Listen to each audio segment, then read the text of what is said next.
በሃያዎቹ ዕድሜ ሆነክ እና ኦንላይን ላይ ብር መስራት ትፈልጋለህ፣ ግን ከየት እንደምትጀምር ግራ ገብቶሃል? ለዛ ከሆነ ይህ ቪዲዮ ላንተ ነው። ብዙ ሰዎች ብዙ ሰዓትን ሶሻል ሚዲያ ላይ ያጠፋሉ። ቪዲዮ ላይክ ያደርጋሉ፣ ፖስቶችን ላይክ ያደርጋሉ፣ ከዛ ቀጥሎ ስለ ብር ኮምፕሌን ያደርጋሉ። ግን አንዳንድ ሰዎች ሶሻል ሚዲያን ለመማርና ኦንላይን ላይ ብር ለመስራት ይጠቀሙበታል። እዚህ ጋር እድል አይደለም፣ እዚህ ጋር ሶሻል ሚዲያ እንዴት እንደሚሰራ ስለሚያውቁት። ስለዚህ በዚህ ቪዲዮ ስቴፕ ባይ ስቴፕ ሳስረዳ ተከታተል።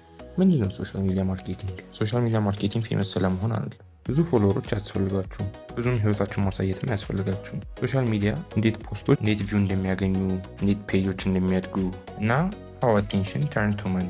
ይሄ ስኪል ነው፣ ጀስት ላይክ ኤዲቲንግ ኤንድ ግራፊክስ። ስለዚህ ይሄ ስኪል እንዴት ብር እንደሚያስከፍላቸው አሳያችሁ። ሃው ቢጊነርስ ሜክ መኒ። አሁን እንዴት ነው ሰዎች ሶሻል ሚዲያ ላይ ብር የሚሰሩ? አንዳንድ ሰዎች የሌሎችን ሰዎች ፔጆች ራንና ማኔጅ እያደረጉ በየወሩ ይከፈላቸው። አንዳንድ ሰዎች ደግሞ ለብራንዶች ቪዲዮ ክሬት እና ፖስት እያደረጉ ብር ያገኛል። ደግሞ አንዳንድ ሰዎች በቀላሉ ካፕሽን እየጻፉና ፖስት እያደረጉ ብር ይከፈላቸው። ሁሉንም ነገር በአንዴ ማወቅ ያስፈልጋችሁ፣ ቀስ በቀስ እየሄዳችሁበት ስለምትማሩ። ሶሻል ሚዲያ ማርኬቲንግ ለመስራት ታለንት ያስፈልጋችሁ፣ ፕራክቲስ ነው የሚያስፈልጋችሁ። ሶሻል ሚዲያ ማርኬቲንግ ኦል አባውት ጌቲንግ አቴንሽን ኢን 3 ሰከንድስ።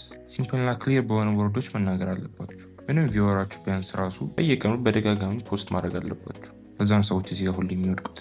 ስለዚህ ኮንሲስተንት መሆን ዋናው ነገር። እውነቱን ልንገራችሁ፣ ሶሻል ሚዲያ ማርኬቲንግ ስለሰራችሁ ብቻ በፍጥነት ብር አገኛለሁ ብላችሁ እንዳታስቡ። ግን አትሊስት ለአንድ ወር ከሰራችሁበት ህይወታችሁን ይቀይረዋል። ለፈን ብላችሁ ስክሮል የምታደርጉትን አሁን ለመማር ብላችሁ ስክሮል ታደርጋለሁ። ስለዚህ ሌሎቹ ሰክሲድ ሲያደርጉ ከማየት ይልቅ እናንተ የራሳችሁን ስኪል ዲቨሎፕ ታደርጋለሁ። ስልካችሁ ችግርም ወይም መሳሪያ ሊሆናችሁ ይችላል። ይሄ የራሳችሁ ዲሲሽን። ስለዚህ ስታርት ቢልዲንግ ቱዴይ። ሶሻል ሚዲያ ለመዝናኛ ብቻ አይደለም፣ ለመማር፣ ለማደግ፣ ለመስራት መሳሪያ ነው። በሳት ከተጠቀማችሁት የወደፊት ህይወታችሁን ይቀይረዋል። ለዚህ ቪዲዮ የሚመቻችሁ ከሆነ በየሳምንቱ ፖስት ስለምናደርግ ላይክ እና ሰብስክራይብ በማድረግ ቤተሰብ ነው።